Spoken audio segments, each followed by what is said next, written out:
Hello and welcome to ESAT. I am Ngidu all day with the news. Leaders of 81 political parties today held the first round of meetings with Ethiopian Prime Minister Abiy Ahmed to discuss on electoral reforms needed to make the upcoming elections free and fair. Speaking on whether the elections will be postponed, the Prime Minister said it would be decided based on the opinions of the majority of the competing parties. The upcoming elections are slated for May 2020. The reformist Prime Minister has been making promises to hold free and fair elections since he took power in April. Dr. Ahmed leads the Ethiopian People's Liberation Front (EPRDF), a coalition in power in Ethiopia since 1991. His party also controls the parliament. The coalition has, until Ahmed took the helm in April, been dominated by the Tigray People's Liberation Front (TPLF), an ethnic party whose ruling elites controlled the politics, economy, intelligence, as well as the military. But this time around, Dr. Ahmed appears to want to turn things upside down. He invited exiled and armed opposition groups to join him in a peaceful political process.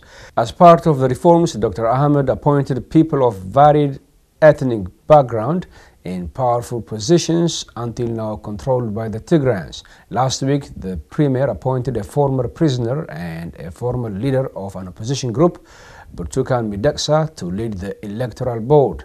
His office said in a tweet today that the consultation focuses on highlighting the reforms required to ensure the upcoming election is free and fair and share responsibilities by all. Ahmed told leaders of the competing parties that the objective should not be to win the elections, but to make it as democratic as possible. He encouraged the parties to merge into 3 or 4 parties, which he said would help make the reform process efficient, as it would be difficult to make any negotiation or deal with 81 different parties. Abiy also said priority must be given to peace, avoid conflict, permit a vibrant media to grow, and reform the justice system to instate the supremacy of the law, while at the same time improve the economy. Ethiopia's past elections had been tarnished with vote rigging as a result of undemocratic processes permitted by the ruling party to deny the opposition any votes. In the 2005 elections, at least 200 people were killed when security forces opened fire at demonstrators demanding their votes be respected. International electoral observers declared the election was tainted with vote fraud and irregularities. In response to a letter by Congressman Mike Kaufman to the Secretary of State calling for the imposition of the Global Magnitsky Act on the former Ethiopian spy chief Getachew Asefa, the U.S. Department of State said it will, quote, evaluate the information and take steps as appropriate. Last month, Mike Kaufman wrote a letter to the Secretary of State Mike Pompeo calling for visa restrictions and asset freeze against Getachew Asefa, the former spy chief who is implicated in the disappearance, torture, imprisonment, and extrajudicial killings of dissidents.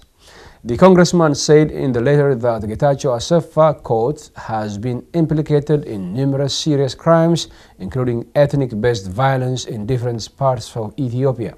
Assistant Secretary for the Bureau of Legislative Affairs, Mary Elizabeth Taylor, said in a letter to Kaufman that together with the Department of the Treasury, the State Department will evaluate the information Kaufman has provided and take steps as appropriate. The letter by Taylor said the State Department remains committed to the protection of human rights in Ethiopia and around the world. Getachew Asefa has headed the security and intelligence arm of the TPLF-controlled government until his removal by the government of Abiy Ahmed in June. In August, an Ethiopian court has issued an arrest warrant on the former spy chief, but he has been hiding in Tigray since he was removed from office. And finally, protests in Tunisia began overnight on Monday and have continued into Tuesday ahead of Saudi Crown Prince Mohammed bin Salman's visit to the North African country. Rights activists and journalists say they object to the Prince's regional tour because of Saudi Arabia's record on press freedom and human rights. U.S. media has reported that the CIA blames Mohammed bin Salman for the gruesome murder of Saudi journalist Jamal Khashoggi in Turkey last month. But Saudi Arabia says the claims are false and insisted that the Crown Prince knew nothing about plans for the killings.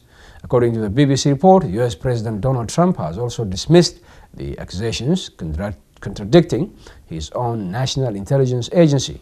Protests and strikes actions by Tunisians have made international headlines in recent years. In 2011, Zain al-Abidine Ben Ali, who had led Tunisia for 23 years, was toppled amid an unprecedented wave of protest sparked by anger over high unemployment and poverty. And just last week, Tunisia saw its biggest strike in 5 years as 650,000 public sector workers protested against low pay. That ends the news. Thanks for watching.